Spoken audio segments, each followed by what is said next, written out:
I think your boys are about to go to an open mic after this shit. That's right. Yeah. That's right. Carter's done a couple. Joe and I. 0. Ooh, man. I actually can tell you the date of the last mic I did because I have my notebook here. Ooh. And this might even be embarrassing because I think we still had mics before I think the more embarrassing thing would be if people could see your chicken scratch happening there. Cause, well, some of these are just because I'm walking and writing, so it does look like what's his face from It's Always Sunny. It's yeah, that's I was gonna say. Let's see. I think it was. It does look like the number 23 in there. Well, maybe is this bad? Is this bad? March 4th.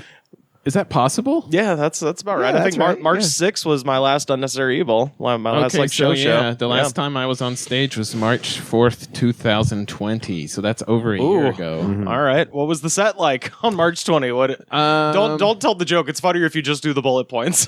The bullet points, okay. Let us guess. I have a note to this. I always write notes off to the sides. This could be a whole segment on the show. So there's a big note that says, "Oh no, I'm gonna catch Corona," which is wow, that was topical back then. Yeah, and you did. I mean, I did. I did. You were right. But I remember now. This was at the public house, and that girl was. It was before this was like a thing, and the girl was like, "I'm sick," and like held the microphone. And was like rubbing it all over her nose and so mouth. I wrote that on here like, "Oh fuck no, I'm gonna catch Corona," because homegirl just ripped the microphone off. That's like in the Bum Bum song where Tom Green goes, "If I get lucky, I'll get a disease, and then he cuts to him at the cancer special. He's like, "Well, I got a disease." All right, cancer. So the one though, the good side about the way I do stand up is I have like a cue, and then my brain's like, this is a thought I had, so I remember it, and it just goes. Bad news is if I don't do stand up for a year, I don't know what the cues mean. So this is the absolute gibberish. They meant QAnon, it turns out. Yeah, I do the same thing. I just write topics, and then I look at it like a couple years later. I'm like, what the fuck is this? So the first one is Kimothy. Zebra casserole. What's that? Kimothy. I don't remember why that was a joke. I think it's probably a joke about Kim Basinger and Timothy Dalton. Like if they had a kid, I think it was. I think it had more to do with Kimberly's a dumb name. It should be Kimothy or something like Timothy or Kimothy. Timothy's a dumb name. Maybe it's Kimothy. I don't know. Something along those lines, but it has an underlined "no, never again" next to it. So not trying that. Is it in your trademark scrawl where it like looks like it was carved in blood? Like, no, Joe, don't say Kimothy. All my joke cues look like Hunter S. Thompson artwork, where from the German guy where it's Ralph splattered. Ralph, what's his name? Yeah. This is artwork, guys. Ralph Cramden. Yes, Ralph Cramden. To the moon, Hunter. And I think this one says, I can't even read what this one says. Doctor who talks about something I don't fucking know. Or Doctor, you were a Doctor Who guy. That one was probably, I kept trying to make a joke work where would it be funny or horrifying if your doctor or surgeon kept calling things like thingy? Like thingy, like nurse, can you hand me that thingy? Hand me that doohickey. That silver thingy, the silver scalpel. Scalpel. Like, would that be funny or horrifying? Would it be like heartwarming or like he's a regular guy, or like holy shit, he doesn't know what a scalpel is? By the way, Joe, you have to do this exact same set tonight. No, I have more open with Timothy, and then when that go says, into dingy, the whatever the doctor's one, it says so I guess it didn't do well. The next one is you write down the reactions that they got? Yeah, so if it goes bad, I'd write, as Timothy apparently did, I will put no. And when that means this is off limits, don't do it anymore. Did you ever record your sets on voice memos? I should, but I never did. Usually if as long as I haven't done stand-up shit-faced in years, so I pretty much remember if I'm doing stand-up all the time like I used to, I can remember usually everything about it. Right. So I just put like next to Kimothy I have no. So that means never again unless it's rewritten and you're sure. Like in my head, that's just like that. This is done. I'm not gonna like scratch it out, or whatever. But that's just it's not a thing. You're done, Joe. Right. So doctors who can talk about. I think that's the thingy joke. That one was so that was up for rewrite and try again. The next one says I'm a bad person. And that gets an I don't remember the joke. right. What was the joke? I like to think that you just started disagreeing with the premise. You're like, maybe I'm not so bad after all. No, well, I don't remember what it was. I was doing a bit back then where about like how like I knew I was crazy because whenever I would like go out some places and somebody, you know how like some random person will make eye contact with you out in public and how normal people will just brush that off. I always think they're talking about me, and in my head I'm just like, well, fuck you. What are you looking at? What's going on here? What like you're just gonna talk about me over here? You guys are just talking shit over there? That's cool, I guess. Well, fuck you too. Are we enemies now? Fuck you. And like I have a battle going on in my head. And it's an insane behavior. And I was like, why would I think? Well, they're not concerned, but they don't even know me. But it's also like when I was a fat kid, if I had like donuts or something, I would be horrified to carry the box in public because I thought everyone was staring at me, being like, "Look at the fatty with the box of donuts," and I would have like a donut walk, like an extra fast gate with. I used to do that with boxes of cheeses. Yeah, you throw them in the backyard. We bury our sins in the river. Yeah, it's called the That's what we do. it's called the spotlight effect. It's like an actual thing. Yeah. It's fun though, man. I got to, especially now that, I mean, the first time you come back, well, we've been doing stuff. Yeah. The first time you come back, it was just like, oh my God, all these people in this room, this feels weird. Yeah. I mean, just for COVID shit, that's all. Oh, sure. But, that's kind of dissipating a little bit. Right. Well, I mean, I don't give a shit about that now. I'm all vaxxed voxxed. up. I'm very voxxed. And plus, I think this mic is out of doors, right? It is out of doors. Yeah. Yeah. So it's it's out of perfect. doors. Yeah. I'm just going to hang in the back and cool the motherfuckers out. You know? Yeah, cool them out and tell them that Marcellus Wallace is approaching directly. 100%. But yeah, dude, Yeah. no, it's going to be fun. I'm looking forward to it. But yeah, I don't know. Joe at the top of one of these pages just has, oh, No, that's a really big. oh, okay. I thought it was that means that set was just not. Oh, I thought it was OHHHH. Man, I got for all you you ever young think that, comics like, out there, that- write your whole jokes out because there's a lot of shit where I'm talking. I gotta get out of this book. It's depressing. Yeah, I know. Don't do so that. many jokes in there where it's like this is gonna really work. This has legs, and I have no idea what it is. If you were to like write out every joke and pause like Patrick Bateman, Yeah. or here's the thing. Just do it a bunch, and then it becomes. It's like that was all made sense to you when you were doing tons of comedy, right? Yeah, but and there's notes in there where it's like keep working on this. This has promise, and I'm not nice to myself. So if I wrote that means that was a good joke, but I have no idea what the fuck it is. The thing is, though, you just have to expect to bomb after not doing it for a while. I don't care about You bombing. have I just to. want to know what the joke was. What did it say next to it? It was the one that says Superman and one says Kobe. And at first I was like, I hope the Kobe joke's not mean. But now I'm looking at it and I'm mentioning it a lot. And like I seem to be really excited about it. And I wish I knew what the fuck it was. I'm trying to remember if Something about Superman and something about this. Apparently I thought it was really awesome that I had a joke where I got to scream a sandwich killed my dad or something like that. I kind of remember that. Yeah, God damn it. I wish. See, that's why you should record your sets, so you know what the weird fucking silly thing you thought was so much fun. That's the way to do it. People who are good at, I don't do this, but people who are really good at stand up record their sets on their phones and then listen back to it like a psychopath. But Yeah. I'm gonna start tonight. it helps. It really, people who are good do that. And I record. I'm gonna commit myself to that. I record pretty much every show set I've ever not open mics, but real people set. I've never watched any of them.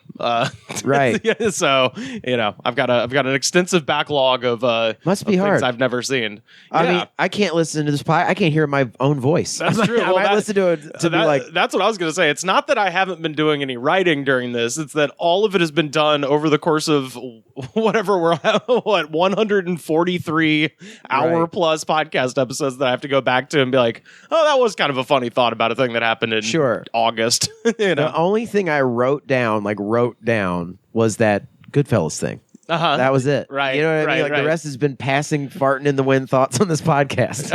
Yeah. And Twitter. I guess I could go back. All right. Twitter. Tweeted a few things. This is. I tell me if this is if you guys know what I'm talking about and if this is relatable or just this is insane. Do you know sometimes when you're like, Joe goes on a lot of hikes, Carter goes on a fair amount himself. Have you ever seen that thing that people do where they fucking stack? Joe, what are you laughing? What do you think? I'm going as much hikes as you? Is that it? No, Carter. Yeah, Joe's like, oh, I'm the king of hikes. In this room. I literally do everything but beg you to go hiking with me. I everything but like you spring it on me. It's always like, hey, right after lunch, want to go on a long hike? I'm like, no. It's like 6 miles. Here's what we plan. We say the night before want to go on a hike, and I'm sure. Yeah, but like hikes aren't something you should have to plan. You're literally saying we should plan walking. What the fuck are you You're talking living in this about? Larry David-esque world of rules. Normal people plan these things. This is true. I'm gonna side with Carter on this, Joe.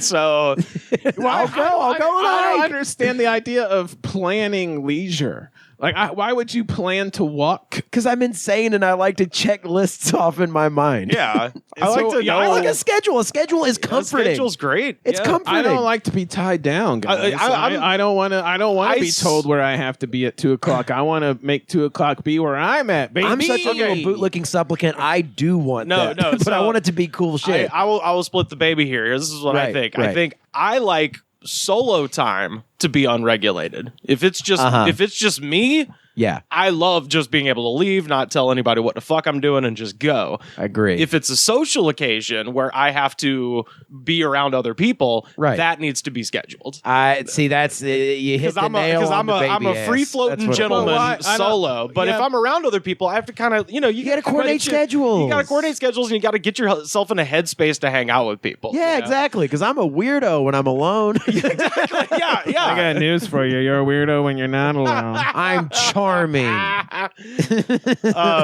But yeah, so both of you guys are outside sometimes, and there's this fucking thing. Joe more than me. Joe more than us. I mean, I would love to be outside more than most, but I am currently a herniated disc, and that's right. I'm just one big throbbing nerve that's slowly shriveling and dying, and soon I'll be dead. It's fine. He hurts. Donate to his GoFundMe, folks. Hey, somebody make me a GoFundMe, and I'm not saying I want money. I do want money, but is there a way to donate candy? I'll do that. Like, somebody make me a GoFundMe that says Candy Grams. Poor Joe has a herniated L4, L5 disc, and his doctor thinks he's so fucking stupid. The only way to describe a herniated disc is donuts. And tell that story real quick. I went to the surgeon, and he tried to explain to me what a herniated disc is about 4 different times. First time he started with like the medical term, and then the second time he's like stuttered, stopped halfway, was like, your disc, and he started telling me about my spine, and he realized I'm stupid, and then he just looked at me and he goes, your disc is like a jelly donut, Joe. What I'm gonna do is I'm gonna push the jelly back in. I would say pushing the jelly back into a donut is second only to putting the toothpaste back in the tube as far as that metaphor goes. I gotta say though, it seems difficult. That makes sense to me. No, it makes sense to me too, but it's just funny that he put it that way. I have heard someone say like, you can't put the jelly back in the donut. Clearly an expression. My doctor has not heard that before, because he did a very much a ta-da after he said that to me, like he had just like he had just I am the great communicator. Yeah, like it had just shown a toddler the thumb trick where it's like, oh, my thumb's not together, it's together, it's not together. Hey, fatty dum dum, your body's like a donut. I'm gonna put all the sugary goodness back into it, and it's like a donut. Do you get He's what I'm saying? playing into your insecurities, being like, hey, fatty, like no one else. Hey, you know how your shirt's tight? Your bones are like donuts, fatty. I can see the wrinkles in your shirt. It's hanging off of you. This is a double XL. I'm wearing fat clothes currently. Well, anyways, he called me fat, and I hate him. But yeah, so if you go to the outdoors, right, occasionally you'll see people do this thing where they stack kind of flat rocks, where they'll have a big one on the bottom and then a smaller one, and they're kind of like almost like a Russian nesting doll, where they stack them in the end of the trip or whatever. Yeah, what they do, where they stack the rocks up at the end. Is that where that came from? The fucking David Foster Wallace goddamn movie? No. I just think it's like it symbolizes some end of someone's camping trip. I thought you meant the end of the trip, starring Jesse Eisenberg and Jason Segel. And know. And I was Great movie, like, though. Yeah, I don't know what either of you are talking about. I mean, it's Joe, you must watch this movie. yeah. Okay. You mean well, I hate that fucking even more, and Right. I kick those over anytime I see them. They infuriate me on a deep fundamental fucking level. Right. Like, because like my thing is like, just imagine wandering through some national park or some beautiful place and just thinking like, hey, you know how this canyon could be grander is if there was a big stack of rocks that was put here by a guy from San Diego named Christoph. Like, that seems like it improves the Grand Canyon experience. How could he find rocks of such? How could he do it and place them right here? It's like the rocks are watching the sunset. Yeah, like I saw one when we were fishing a couple weeks ago, and I kicked it the fuck over because I hate them.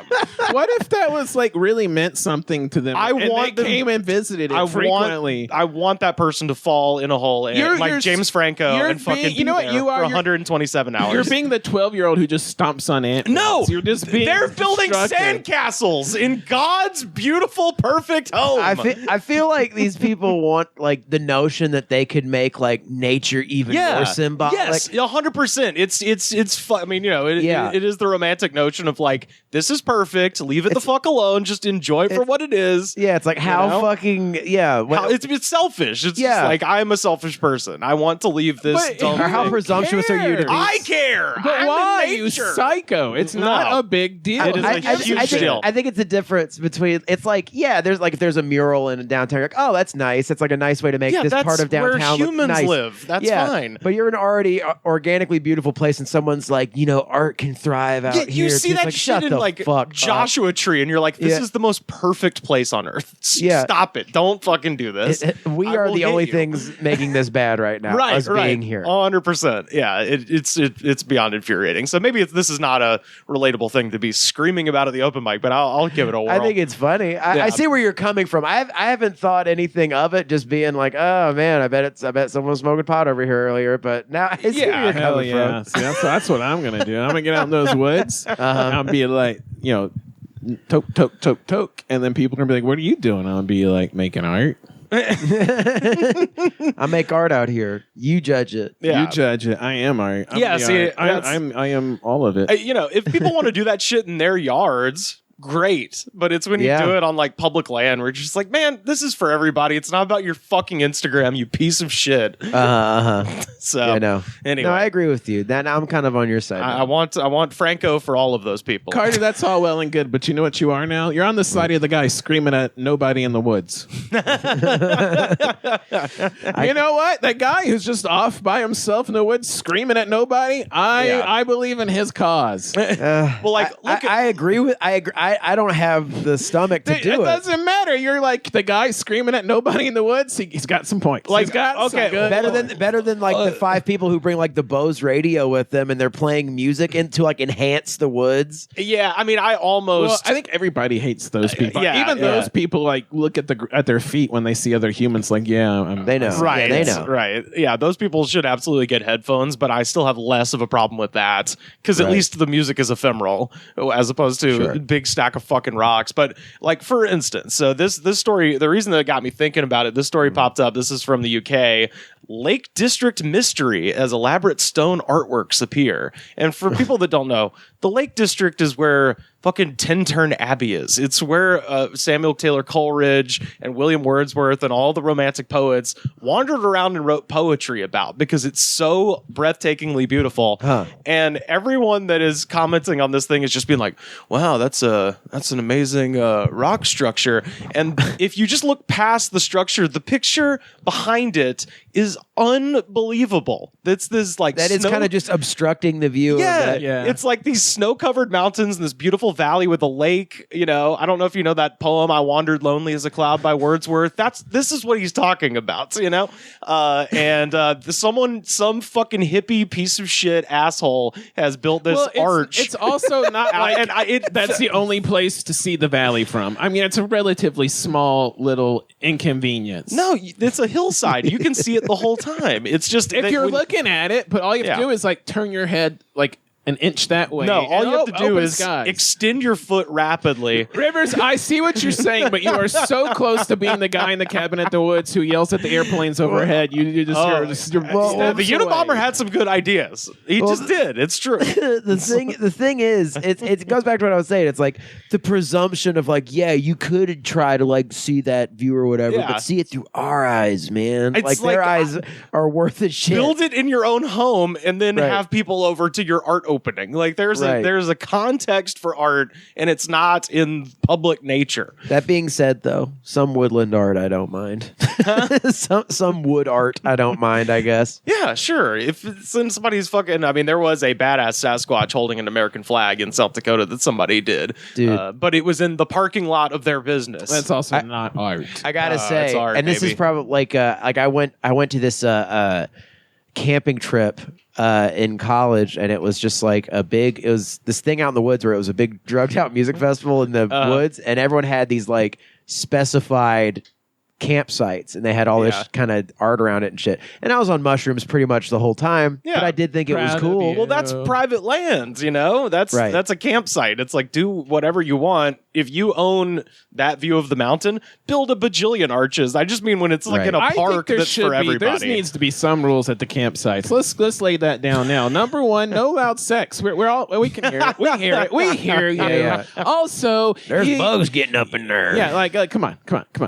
We hear you, and we know that you know we know, and that's part of it for you. Yeah. and that's just, absolutely part of it. And your guy, Yeah. just don't ruin it. Exhibitionist. Don't do that. Don't do that. I mean, I would err on the side of do whatever you want as long as you're not stacking rocks next to a beautiful pond. And no peeing outside the tent if there is actual bathrooms within walking. That's true. distance. Yeah, If there's like a campsite and you're in the woods, but there's still like a little central toiletry area, Yeah. and you're feet from another camping site, and you're just pissing off somewhere. It's like, yeah, go use the bathroom. Yeah. Also, if you oh, I gotta disagree with you there. I will. If I find a tree, I'm peeing on it. It's just Within the campsite, that's not kosher. That's just not I'll, kosher. I'll say this just because again these are things you learn in scouts. If you're gonna piss in the woods, try to find a rock because you'd be contributing to erosion if you piss in the dirt.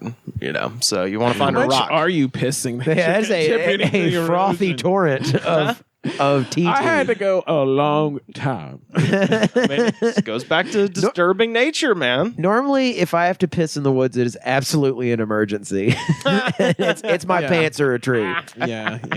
I love that. I feel like if I'm going to go into a bathroom like on a campground, it is going to be filled with bees. I'm going to pee on like 8 bees, and then they're going to sting me inside of my urethra. I'll never be able to pee again, and then I'll die. So I think who's to say they won't crawl all the way up it?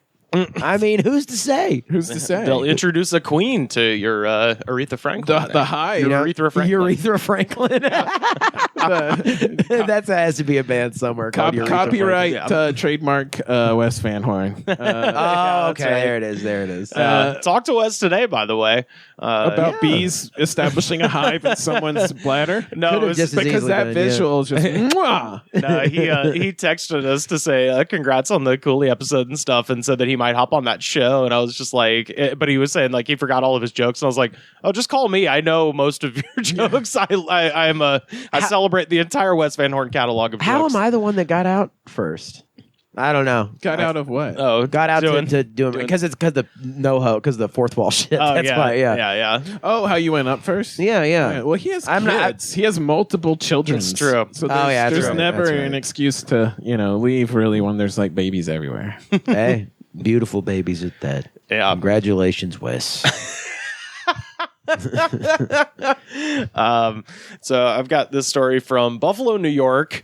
According to the FBI's criminal complaint, Daniel Warmoose, 37, of Alden, New York, was arrested Tuesday in Buffalo after an anonymous tipster heard him telling his dentist about his day at the Capitol riots.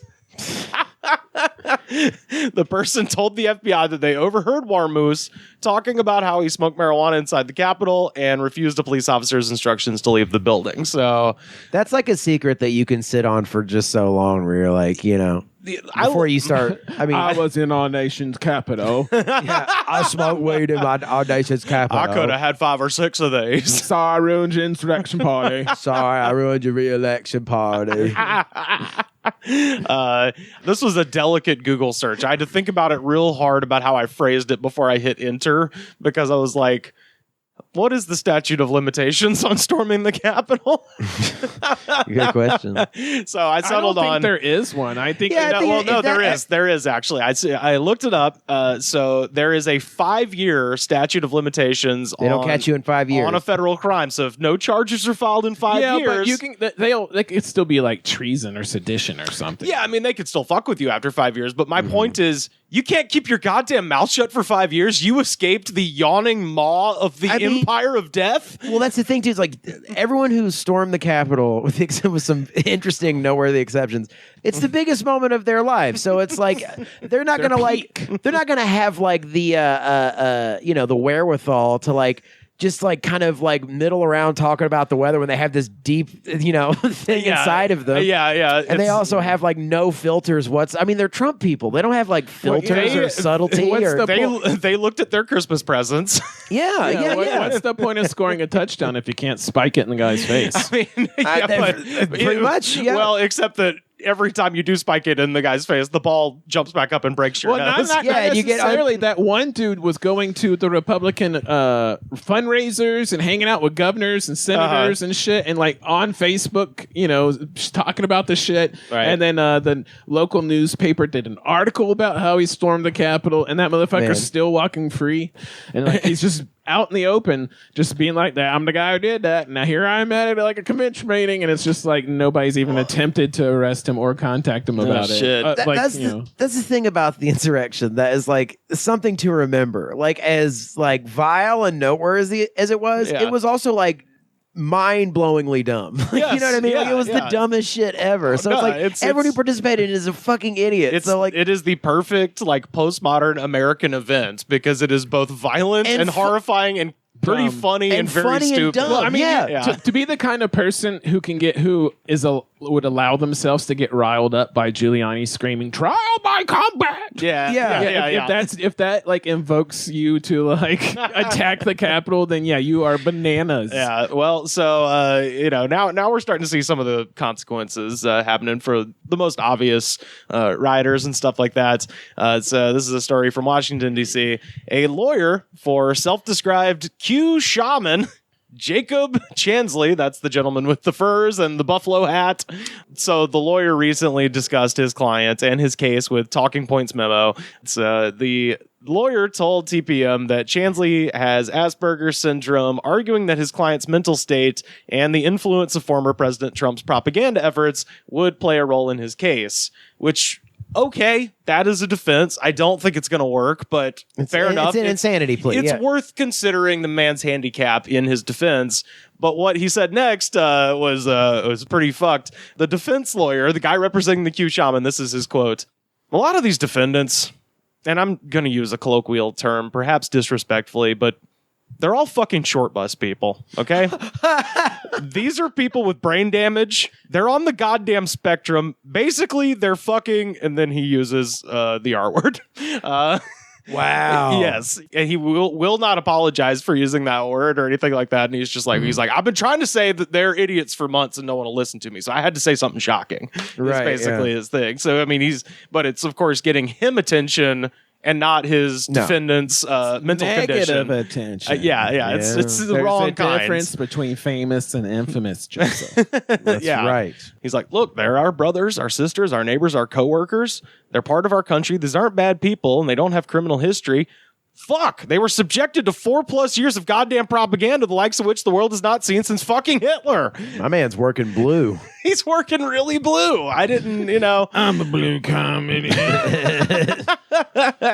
Please don't cancel me. I'm a blue comedian. I do private parties and I'm running for president. I do corporate events.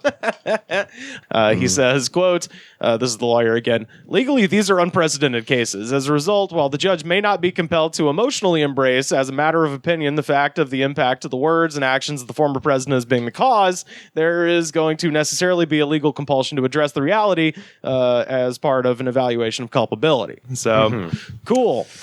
I think cool lawyer. Yeah. He peaked in 1997. Yeah, that's the last cry of a desperate man right there. Yeah. And I realize, man, like being a defense lawyer is one of the most commendable fucking jobs in the country. No doubt. I mean, yeah, but he's just obviously one of those people who never left the 90s. Yeah, well, definitely that. But also, I mean, you see him on TV too. You're just like, this guy has probably got a lot of cases just quaking under their own weight in his office and stuff. He just looks like he's been wound up. So he's kind of, he's kind of like, you never let him see you crack.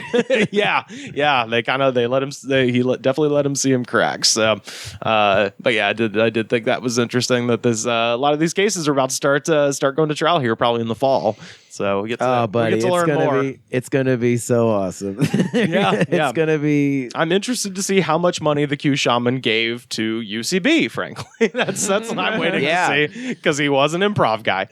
So, wasn't there a conspiracy that he was at like a bunch of BLM protests too? No, he was to harass them and be a dickhead. Oh, never mind. Oh yeah, no, he was there absolutely. He's not a good guy. Right? No, I didn't think he was. I just thought that there's they're trying to spin it. That MAGA people were trying to spin. Right, the right wing conspiracy was like, look, he was at all these protests and they had pictures of him, and then you can just watch the video of him just being like, Trump, which was the thing he would do. He would make buffalo noises. That's why he would wear that thing, as he would go, Trump. Well, I mean, you got a bit. It gets you places. You dance with the lady you brought. That brought it got you places. Prison. Yeah, it's like, look, Gallagher, you can do as many social critiques as you want, but when are you going to smash that watermelon? Yeah, come on. Gallagher. No, Gallagher. You want to see me smash some fruit? I just had this last story, and then we're going to talk to Lee Bains. This is from Salt Lake City, Utah. As travel plummeted amid the pandemic last year, one troubling number continued to rise, and that is the number of guns detected in carry-ons at Salt Lake City International Airport. So you mean all those guns that people bought at the height of the pandemic and they haven't had anything to do with? Yeah. Now that it's like, well, I'm going to take them out now. Yeah, but instead of I'm about to read the quote from speaking of absolutely overworked people. I'm going to read a quote from someone from the TSA who sounds like she is at her absolute wits end with this situation. But yeah, so as of May 17th, TSA officers have discovered 50 firearms in travelers' carry-on luggage so far this year, said TSA spokeswoman Laurie Dankers. And on May 3rd, TSA agents discovered 2 firearms in one day. Holy shit. So again, this is not going in the checked luggage. This is the backpacks, and these are loaded guns that people are just putting in there. Like, oh yeah, I'll just carry this on a plane. That almost seems like a see if they catch us kind of thing. Like they don't have any intention of actually bringing a gun. I genuinely want to see the Venn diagram of people caught carrying guns in their luggage with people who have bumper stickers that say "Never forget 9/11." Right? Yeah. I mean, it's almost a perfect circle. Some of it's just like, oh shit, I forgot to take my gun out of the. They hide it in the little backpack. Yeah, they hide it in their suitcase, and then they forget it's in the secret pocket, and then they go to the airport, and they're like, "Sir, why do you have a loaded pistol?" And it's like, "Oh, I just ruined my life." I'm going to jail. Dankers noted that at this same point in 2020, officers had flagged 33 firearms, and in 2019, the number was 29. So in 2019, a completely normal year travel-wise, they seized 29. 2020, weird year for airports. Almost nobody flying. There was more last year, and now there's even more than that. Jesus Christ. It's because people scare easy, and when they're scared, they want a gun. Because check it in the checked luggage. One of the most dangerous things you can own. That's the crazy. But the wild part is the most dangerous thing to have on an airplane is a fucking gun. Because if you shoot it in the airplane, it can just like... Yeah, we've all seen that scene in Fight Club. Yeah, you won't have cabin pressure, and then it's over, and the whole thing breaks apart, and I'm going to protect myself against living because I'm going to shoot this motherfucker all over. Come on. What if someone makes me wear a mask on the plane? It's just like the people with the gasoline. And some people are too stupid to be alive. Where it's just like, I'm going to put 20 gallons in a garbage bag and I'm going to drive around with the windows up, smoke my cigarettes. Nothing bad's going to happen because I don't understand how things work. There are too many fail-safes to keep these people alive. There's far too many fail-safes. You got Yosemite Sam taking 6 shooters on fucking airplanes, shooting them off in the goddamn airplane for protection against, whatever. Well, listen to this woman's statement. Tell me if it doesn't just sound like the most labored, overworked person in the world.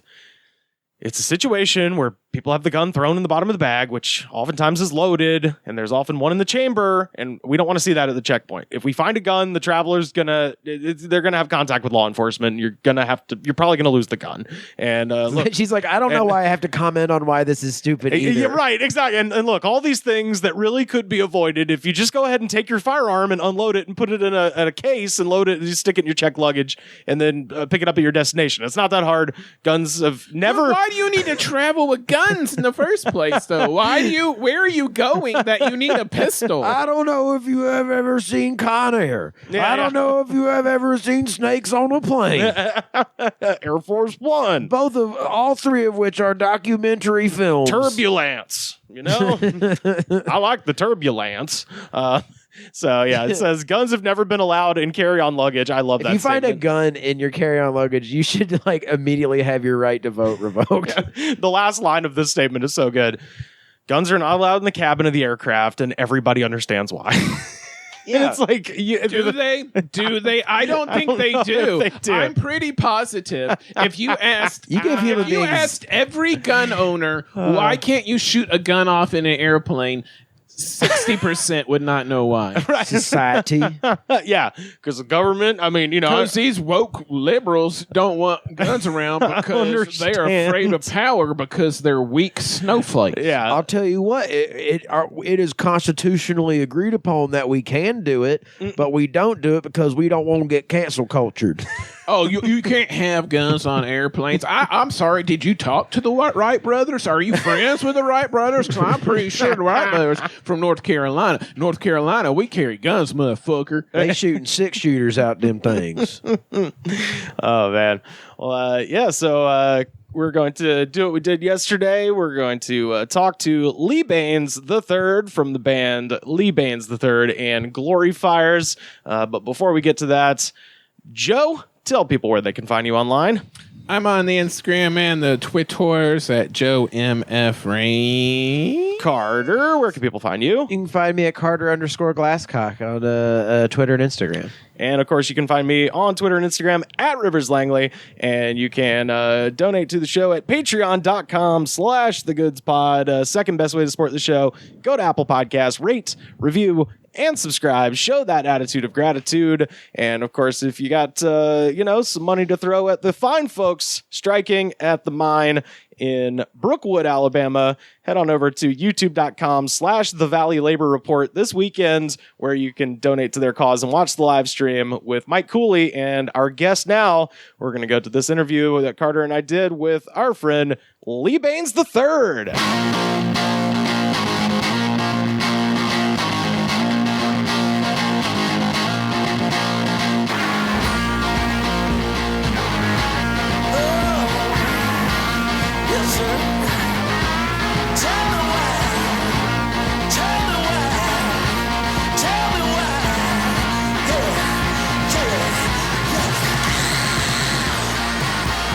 Calling in now from the Peach State, it's our friend Lee Bains III. What's going on, Lee? How are you? Oh man, doing great. Good to see your smiling faces. Yeah, man. Yeah, likewise, buddy. Thank you so much for doing this. We thank y'all for having me.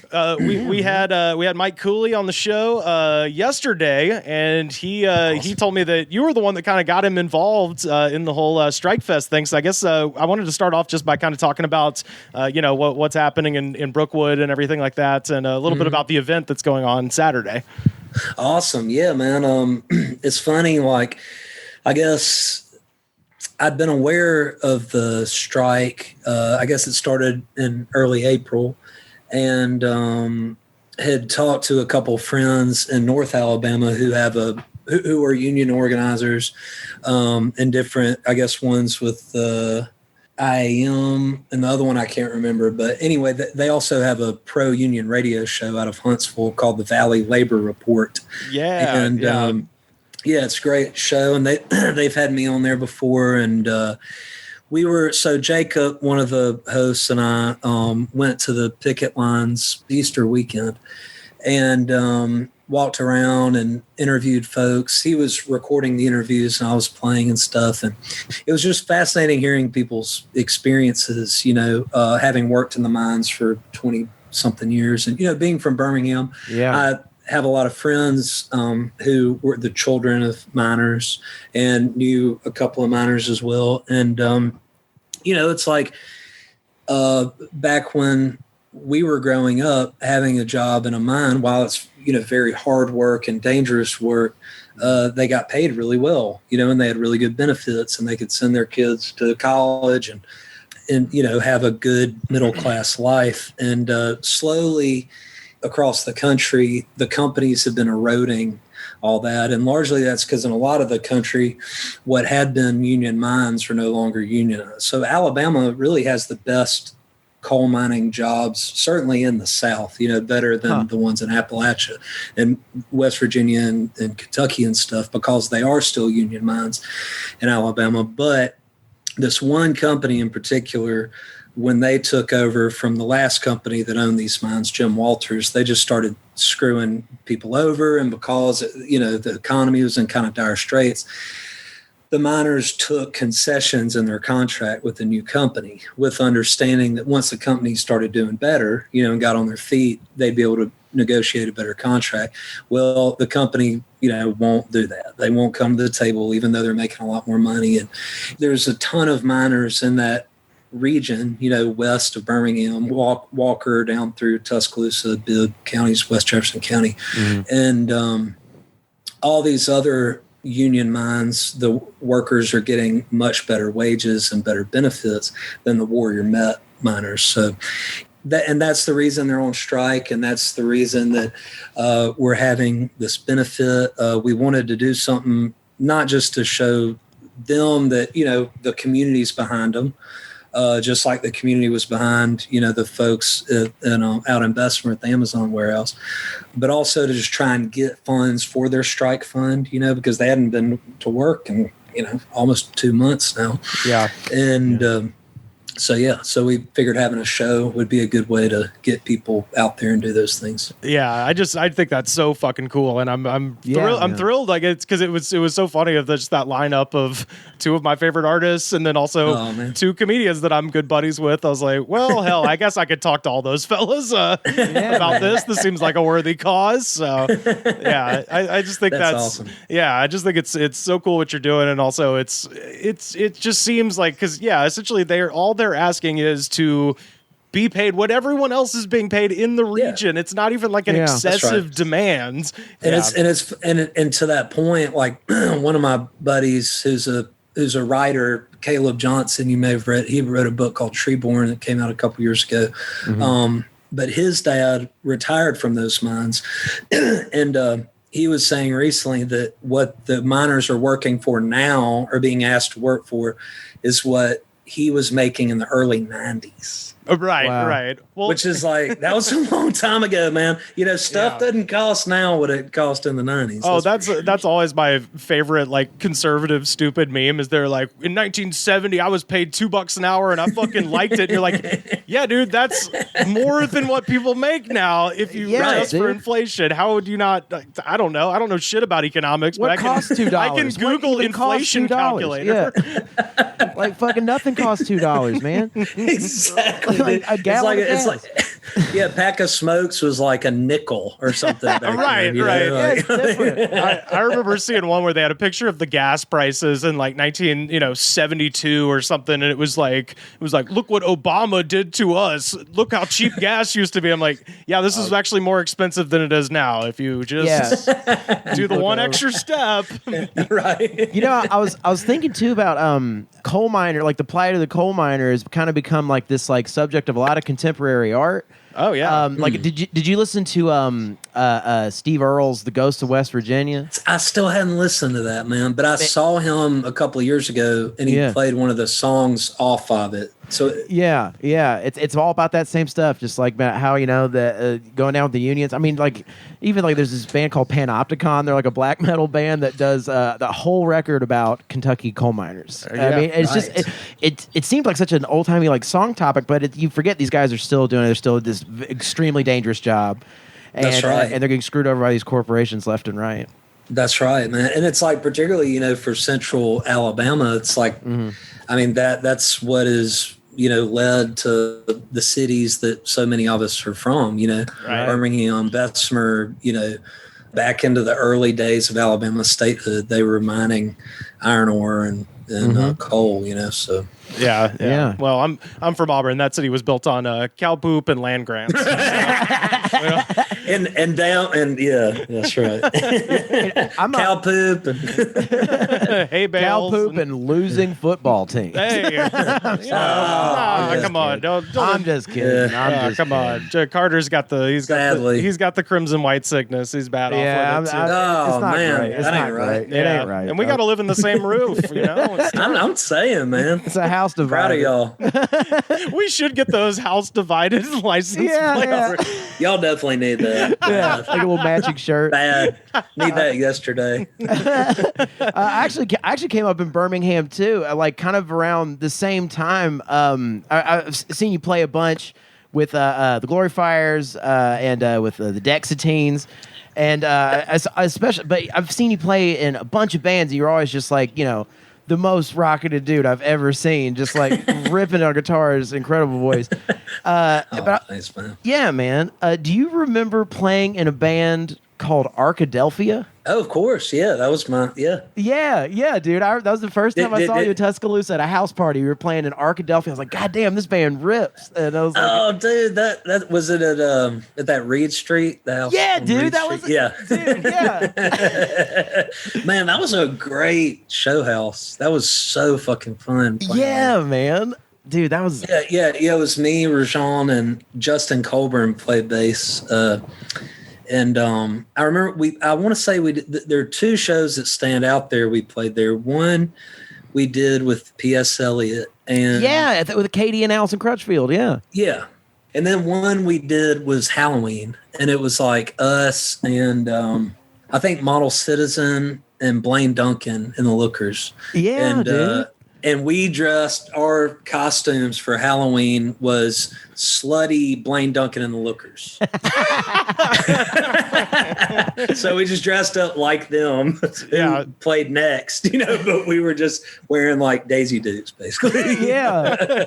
Tying up flannel shirts at the chest and stuff. Yeah. Oh, exactly. Man. Those shows, that and the show you played with the Dexatines at Egan's came to like define my like concert going experiences in Tuscaloosa. I went there, man. That's awesome. Those were great days, man. Pre tornado, Yeah, it was pre-tornado. That's right. It's like in pre 2011. That's right, man. Well, I was going to ask you about the last time that I saw y'all in LA. I was with our mutual friend Wes Van Horn. Shout out Indian Springs. And hey, Wes. Yeah, that's right, dude. But I had the shock of my life when I got there, and you brought out Swamp Dogg. Yes. And Swamp Dogg, I worked at Weagle at the college radio station, and I got a hold of his CD Surfin' in Harlem, which is him early Photoshop. See, I don't even know that one. Oh, buddy, it's from the early 90s. You got to look at it because, all of his album covers are fucking hilarious, but this one is him. Right. It's a fire hydrant that's been busted open, and he's on a surfboard surfing off of the wave on it. And it's just, and I was like, what the fuck is this? And I listened to it. I was like, oh, this is like incredible. And so I'd been a fan of his for a while, and I just wanted to know how did you guys enter each other's sphere? Because that was the coolest thing. I was like, I love this. It's working. He was on stage. He had his cane, and you guys were playing, as you do, louder than all fuck. And this, man in his like 70s, I guess at this point, has his cane like rooted in the ground, and he's kind of gyrating around the cane the whole time. And I was like, this is one of the greatest things I've ever seen. Like, how did y'all hook up with Swamp Dogg? And for people listening, if you don't know, go listen to Total Destruction of Your Mind and prepare to just stand in awe. Yes, man. Those like he has like that run of 3 records. That's Total Destruction Your Mind, Rat On, R-A-T-O-N, and then Gaga Maggot. Yeah, Gaga Maggot. Yeah. Man, that's like you can't fuck with that 3 record run, man. It just doesn't get better than that. Well, you can't fuck with that run, but also he's the only man who's ever covered John Prine correctly. I like his version of Sam Stone, and Johnny Cash covered John Prine, and even he couldn't get the emotion out of me that version of Sam Stone does. It's incredible. You're right. It is incredible. Yeah, it's like he's not just a Swampin' just a great songwriter. He's also a great like interpreter of songs. Oh yeah. Like he also does that Joe South song Redneck. Yes, I love that. Incredible. And he does it better than Joe South. Like it's the best version you ever hear of it. Hey, Redneck. Yeah. So good. But the first time I'd never heard of him until I want to say it was probably like 2008, something like that. And I was playing with the Dexatines and the bass player Matt Patton, who now plays with Drive By Truckers also. We were in the van, I think we were in Athens, Georgia. And we were driving, we'd played the night before and we were driving somewhere else. And he was like, here, put the CD in. And he put this like CD in the CD player, and just as soon as it hit, it was like, damn, wow, okay, this is cool. Cause I was into soul music and like, kind of early funk and the kind of psychedelic soul stuff. But Matt Patton like schooled the fuck out of me on that stuff. That makes a lot of sense. That makes him make a lot of sense to me now that he's like that. That's perfect. Yeah. Yeah. I mean, I knew a little bit and liked a little bit, but Matt was like, you got to check this out and this out and this out and this out. And so when the song started, it was like cool rocking, like late 60s psych soul stuff that I liked, and I was like, oh, this is cool. And then the words came in, and I expected it to be, kind of about the stuff a lot of that stuff is about, Right. Yeah. And but the lyrics come in and it's like total destruction to your mind. Total destruction to your mind. Yeah. Total destruction to your mind. Yeah. I was like, what the fuck is this? I was like, God. Oh. Yeah. And the song starts with him going, sitting on a cornflake, riding on a roller skate. Better not hesitate. That's right. Like you're just like, okay, yes. I'm in. Whatever this is, I'm in. Dude, that rules. Yeah, exactly. I'm going down this wormhole with this guy wherever he takes me. And it's the Muscle Shoals, like the Swampers did that record with him. It was is that right? It was recorded in Muscle Shoals, yeah. Wow. And because he had just come off of doing, he wrote a bunch of songs with Gary U.S. Bonds, right. And he wrote "She's All I Got" by Johnny Paycheck, which is kind of it's almost the male answer to Jolene in a little way. You're just like, this is the most pathetic narrator I've ever heard in a song. Yes. But it's amazing. But yeah, that is a sad, sad song, isn't it? Please don't take her. She's all I got. Yeah. I love it. I brought that up to him actually after your show. I took a picture with him and I was like, I don't care. I'm getting a picture with Swamp Dogg. And I told him, I was like, man, I love you. This is the best. And I mentioned that song and he just kind of goes, don't take her shoes on. And he just started kind of singing and I was like, you're making my life right now. I can die right now and it's fine. That's awesome. Well, we wound up, years later, Glory Fires wound up with a chance to do a 7-inch with Jim Diamond, who's a producer in Detroit. because we were passing through on tour when we were on Alive Records. And so the guy at Alive, Patrick, was like, what do you want to record? Whatever. Do you have a new song? Or I was like, I mean, we could do a cover. He was like, what ideas do you have? And I was like, well, there's this idea. And I was like, I think it would be really cool to do Total Destruction in Your Mind by Swamp Dogg. And he hadn't heard it. And I was like, well, check it, look it up, find it, check it. And he called me back like almost immediately. He was like, oh my God, he's French. He's a French guy. And he was like, oh my God, this is the greatest fucking song I've ever heard. Who is this guy, Swamp Dogg? You must record the song. And so we did it. So we cut a cover of it.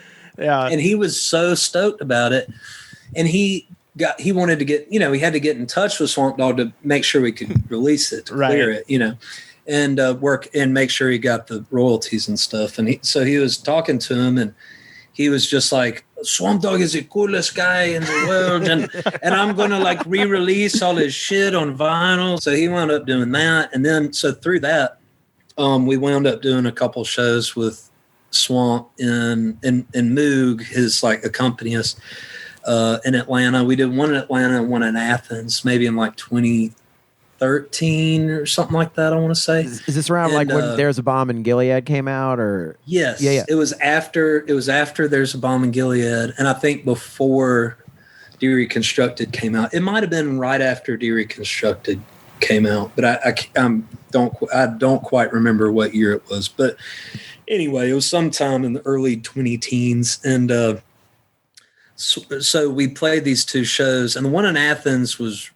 Anyway, it was just like incredible to hang out with him because I've listened to his records so much, and he's one of the funniest, like wittiest. Y'all should have him on the show. I was gonna say, pass his number along. If he'll take us, I mean, he's like one of the just most clever people I've ever met, and we just had an awesome time. And Matt Patton played bass on these shows because he's, I knew because me and him had always talked about, like, dude, what if we could play with Swamp? Oh, I'm sure he was losing it.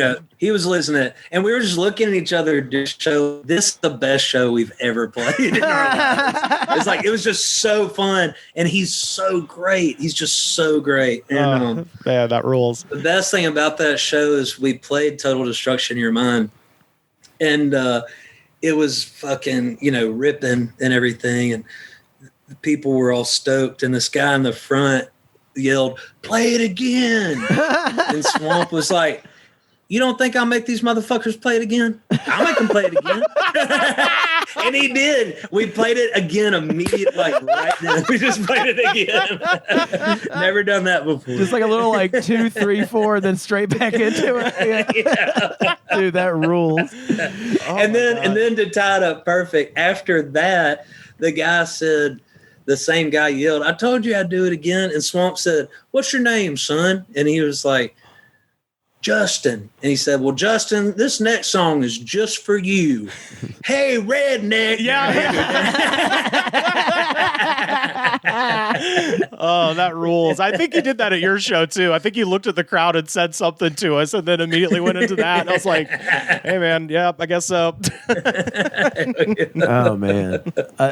We were talking to Mike Cooley about this too, but have you played any post-pandemic shows before this Strikefest? Have you gotten back out there?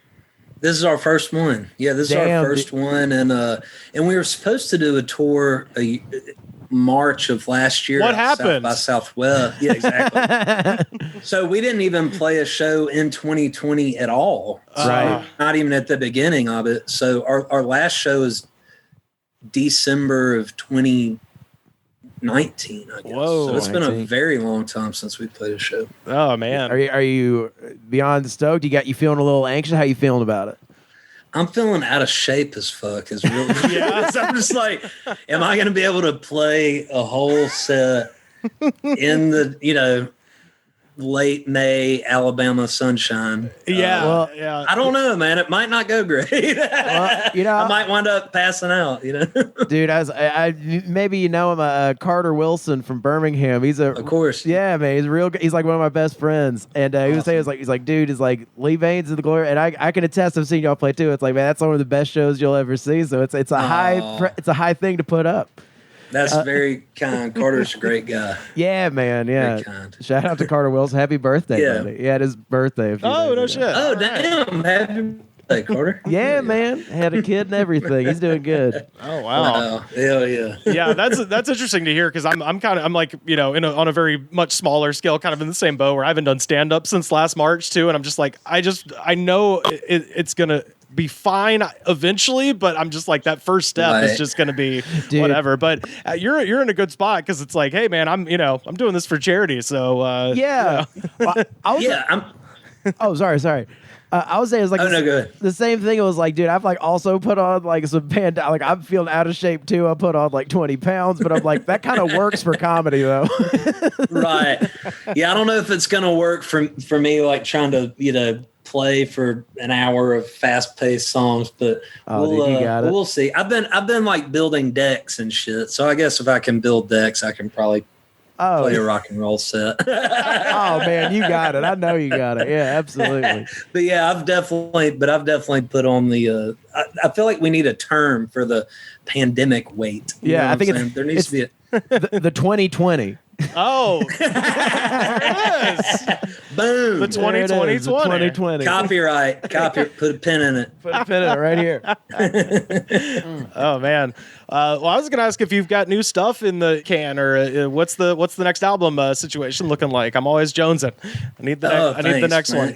Yeah, man. It's actually in mastering right now, so it's almost. That's great. I mean, it is pretty much done. It's pretty much done. So we're figuring out the album art and all that kind of stuff. And sadly, like right now, because of COVID, everything's fucked, right? But Right. Yeah. So we won't be able to put it out for quite a while just because of the way everything's bottlenecked, but it is done. So it'll be out as soon as possible. Which is not sure how soon that is. Did you write it during quarantine, or did you have it like written beforehand, or like how did the writing process go on it? Well, we started recording before the pandemic started. Yeah. So I had all the songs written.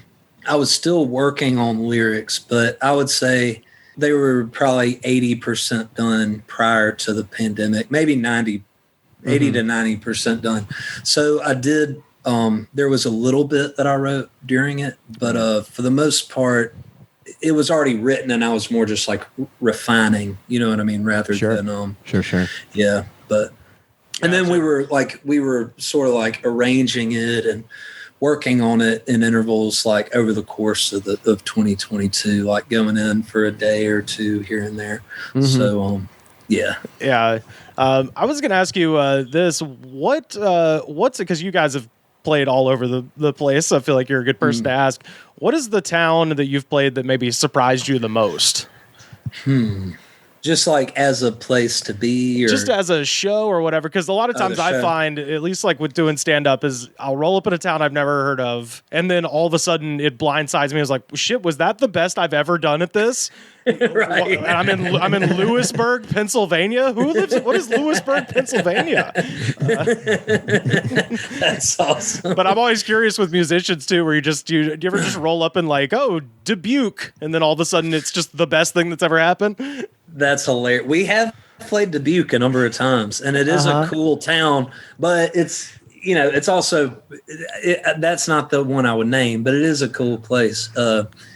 Minneapolis is one that might not necessarily leap out at people, but we always have great shows there. And Little Rock is love playing Little Rock. That might be one that sneaks up on people. Trying to think. Yeah, those are the ones that are. But as far as just towns, like if it weren't for touring in a band, I'd never been to Dubuque, Iowa. You know what I mean? I wouldn't have had a reason to go to Dubuque, Iowa. But man, it's a cool town, and there's a lot of cool people, and it's really pretty. And so it's like that's something cool about touring is you wind up places you wouldn't have necessarily picked out to go, right? But they wind up being like cool as shit. Yeah, Cincinnati's another town like that. Like we always have good shows in Cincinnati, and it's a cool city. Yeah. It's really cool. So yeah, well, I was going to bring up you and I worked together at the Waverly Boogie. Speaking of my favorite look on any musician's face is when they walk out on stage in Waverly, Alabama, population 92, and then all of a sudden they're like, holy shit, and there's 3,000 people there, and they're going ape shit, and they're like, they're kind of taken aback a little bit. It's one of my favorite things.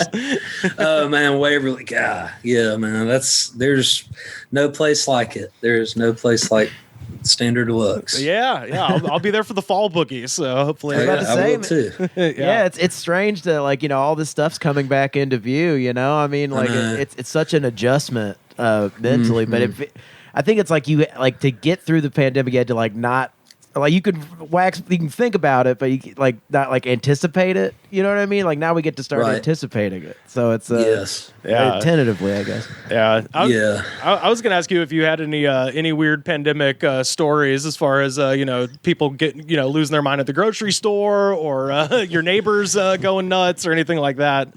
Oh man, that's a good question. Or fights at the gas pump this last week. Those will do too. Right? Yeah.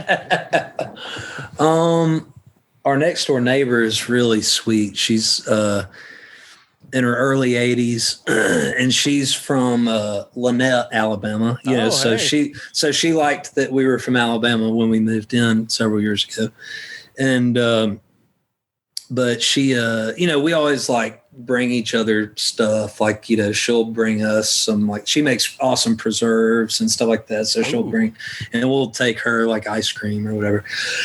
But she as soon as COVID started, she I was sitting on the porch and she walked up to me pretty serious, and she was like, Lee, you know about this pandemic? I was like, yes, ma'am, I know. And she was like, you don't know where I could get some moonshine, do you? I was like, no, ma'am, not right off the top of my head. And she was like, well, I was going to make some cough syrup for it, some tonic for it, because, with this COVID. And she was like, but I think my grandkids drank it all.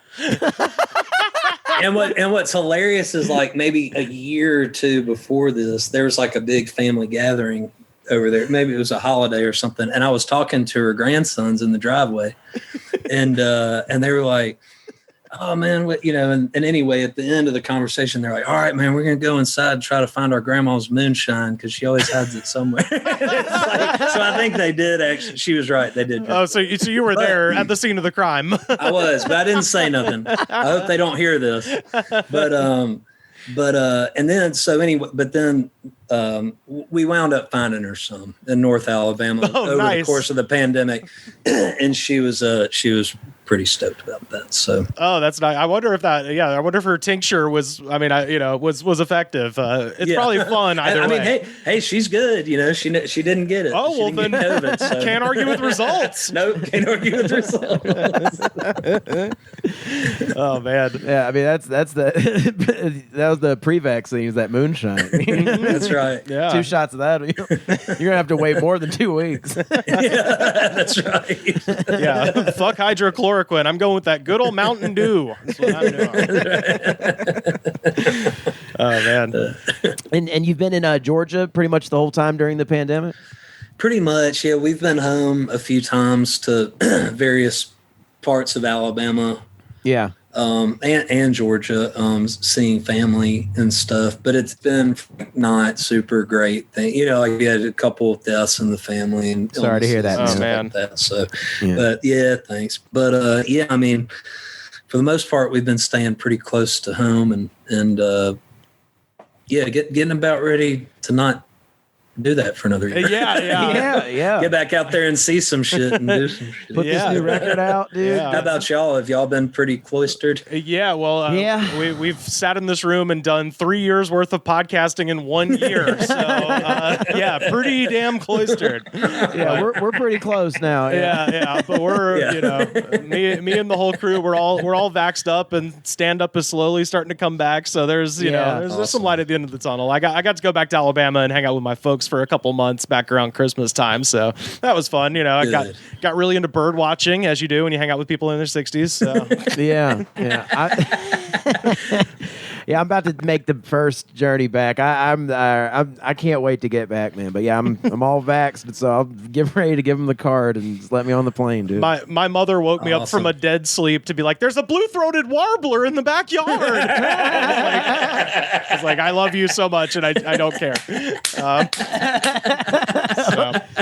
That's so nice. That's a bird, right? Yeah, it's a bird. What? It sounds way crazier than a bird, but I think it's a bird. It's a blue-throated warbler. Is this a neighbor or a bird? Yeah, it's a Giants fan, and he's painted all blue. Go Giants! Go Giants! Rivers, you got to see this. This pandemic's crazy, isn't it, honey? Yeah. Oh shit! Yeah, man. You got anything from the news there, Rivers? Oh yeah. Well, I mentioned that little gas shortage. I was just gonna run a quick news story by you, Lee, and just tell me what you think, because everything down south has been going ape shit down there. We covered a little bit here, and it's taken an interesting turn because, as it turns out, Colonial Pipeline, speaking of our energy infrastructure, Colonial Pipeline. The pipeline was not what was held ransom, it turns out. So they got their company held ransom and they shut off the pipeline, which created this sort of artificial panic. It turns out that the hackers, who are called Dark Side, they were holding their payroll. I saw them at Zydeco's one time. Yeah. They opened for what was that metal band? So you went metal. I was going to say that. I think they used to open for North Mississippi All Stars or something. It works either way. They cover all their bases. Oh fuck! But there's one thing. Oh, never mind. I'll think of it later. But it turns out that Darkside was not holding the pipeline itself hostage. They were holding their payment system. Oh my god! So this whole thing was created because they were like, oh well, maybe this gas station on Route 92 might get 10 drops of oil for free, so we got to shut the whole thing down. Shut the whole thing down. Yeah. But golly, man, that sounds about right. You're like everything about this. Fucking right. Everything about the situation as I was reading about it today was so perfect because that happened, and then also, they paid the ransom. It turns out they paid $5 million to this group, the Dark Side, and then today they opened for Capsize. That's who I was thinking of. Capsize. I was thinking maybe Catch Fire. Dude. One time I saw Torch at Cave 9, and I thought that they were Catch Fire, and I was like, damn, Catch Fire rules. But Catch Fire also rules. But I was like, I thought that Torch was Catch Fire. Was Torch the one where they had to play 2 shows? I think Cave 9. Yeah. I think they played 2 shows. What, like Hank the Third? What do you mean they played 2 shows? Well, was that the show that David Kelly infamously booked? I believe David Kelly booked that show. Yeah, and he guaranteed them an amount of money that was literally impossible to make. Playing Cave 9. He was like, oh yeah, man, I can get you like $3,000 or $5,000 or something. And they were like, okay, cool. Like, we'll be there. And it's like, if you crammed every motherfucker into Cave 9 possible and charged them however much they were being charged, you were only going to get half of that money. Yeah, soaking wet, you could fit in like what, 200 people? Maybe. Yeah. I mean, that would have been. So David literally convinced them to just play 2 shows.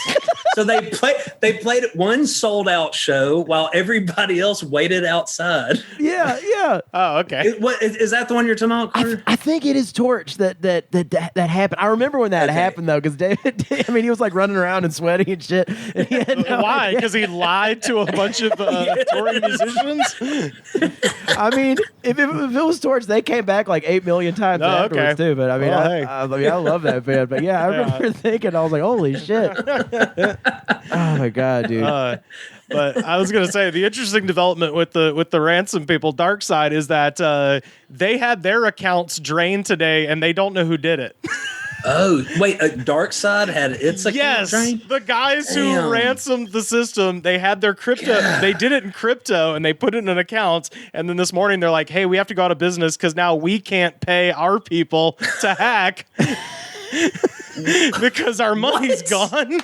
So like the chief financial officer of the hacker group was like, sorry guys, we gotta break it to the shareholders. Our hacker group is literally they released the board meeting for our hacker group. They released an official statement on a cybercrime forum, and that's not a cybercrime prevention forum. They're pro.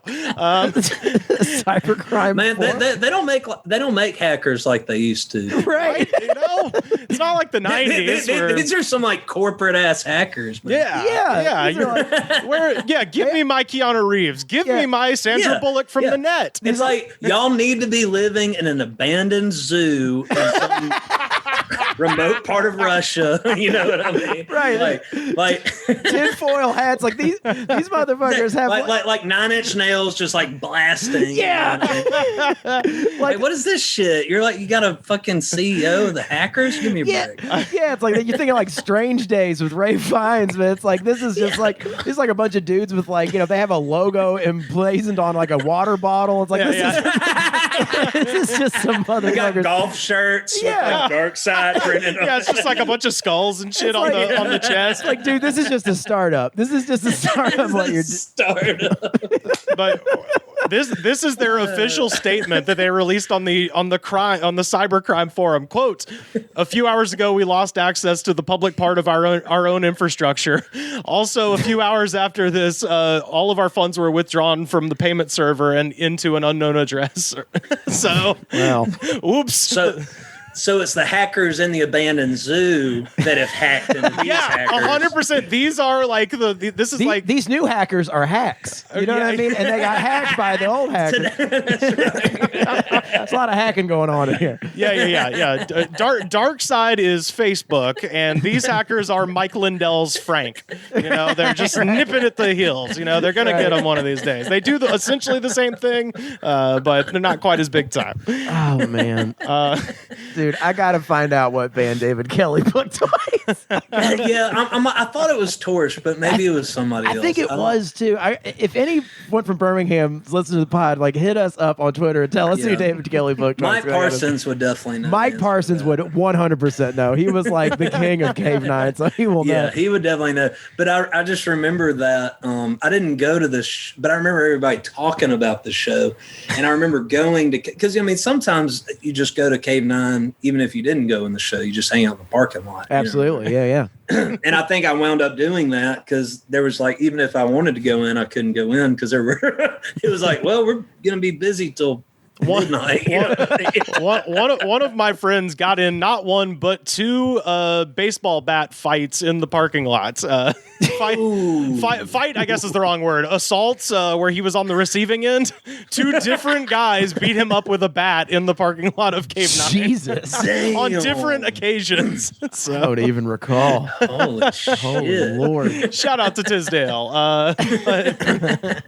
Oh man, that rules. You don't got to name names or nothing or locations, but have you ever had just like a fucking crazy nightmare gig like that? I'm sure you have, right?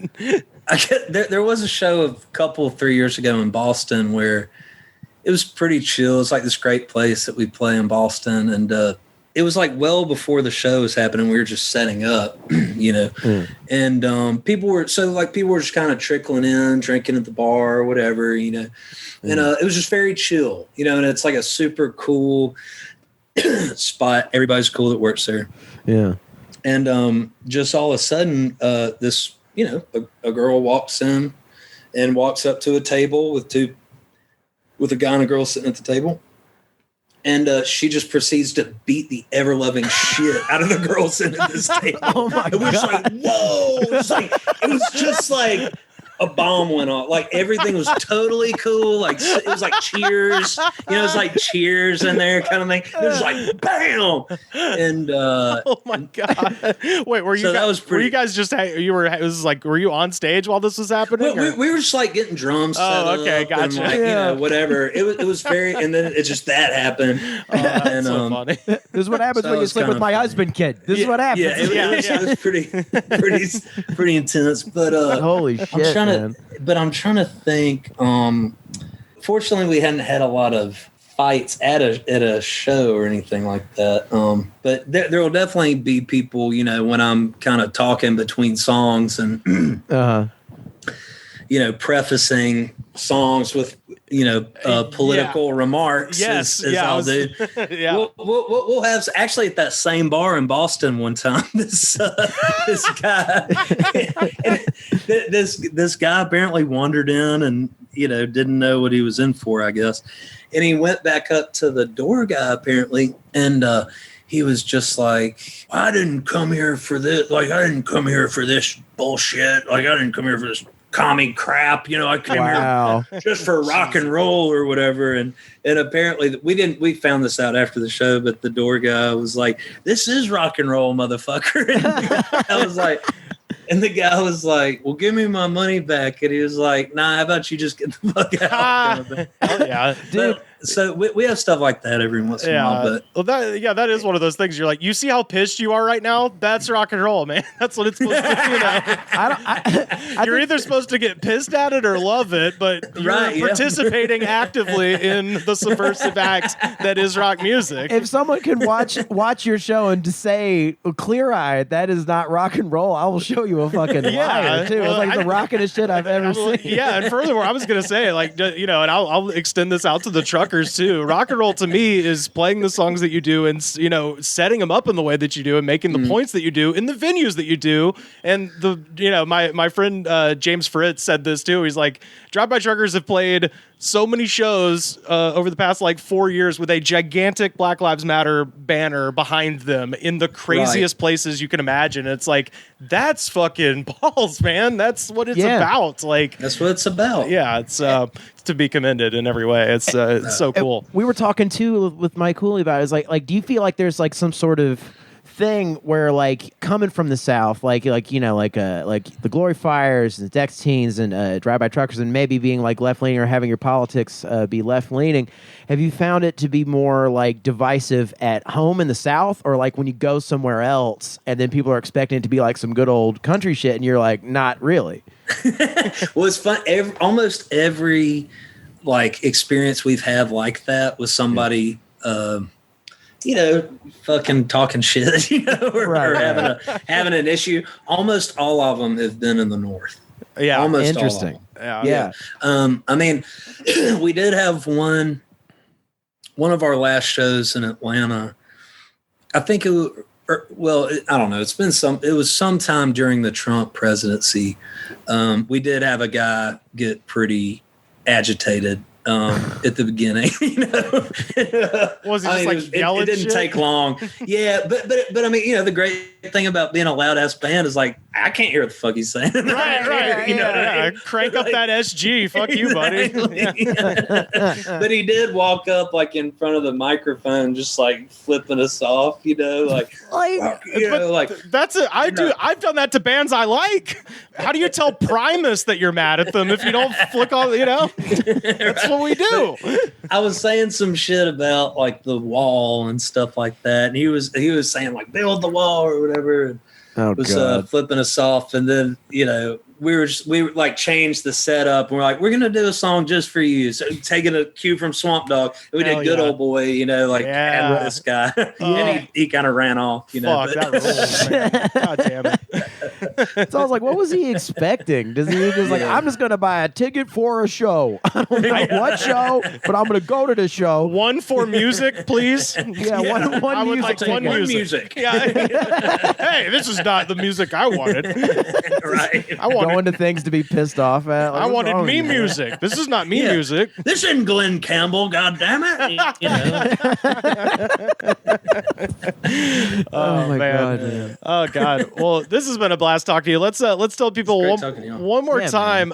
So this Saturday, May 22nd in Brookwood, Alabama, they're going to be having Strikefest with our friend Mike, or I should say our friend. I just interviewed Mike Cooley, so I'm like our good longtime friend,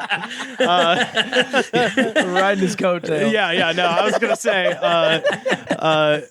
featuring my friends DJ Lewis and Drew Morgan. They're going to be doing comedy. We've got Lee Bains III and Glory Fires. They're making their grand return to the stage after over a year. So you can come for that alone. And you got Mike Cooley doing a solo set. It's going to be an amazing time, and it's for a great cause. And if you can't make it to the actual show, you can go to youtube.com/The Valley Labor Report, and you can donate there because these folks are, they just want a fair shake, and they deserve. If you got a free buck, you could throw it their way. They would really appreciate it. So, and it'll be streaming on there too on YouTube. Yeah, that's tune in. That's awesome. What I mean. Yeah, because I think they're streaming it, and then they're going to have like information on the screen of how to donate and everything. Oh, tight, right? Yeah. So, awesome. Well, cool, man. Well, Lee, thank you so much for doing this. Let's talk again soon, man. This was so fun. Yeah, man. Love to, man. Great talking to y'all and seeing y'all, and hopefully we can do it in person. I was gonna say, dude. Yeah, man. Next time you're in LA, we can do it here. Well, I'll bring the energy drinks and I'll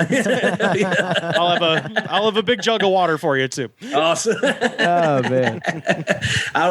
We should probably be bringing y'all water in LA, I guess. That's true. Yeah. We do have to truck it in here. Yeah. Fantastic. Well, all right. It was great talking to you, man. Yeah, man. Hey, can't wait to hear the new record, man. It was a pleasure. Seriously. Yeah. Thanks, Carter. All right. Thanks, Rivers. See you later, bud. Y'all take care. War Eagle. War Eagle. Yeah, War Eagle. See you, bud. Bye.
Total destruction to your mind. Total destruction to your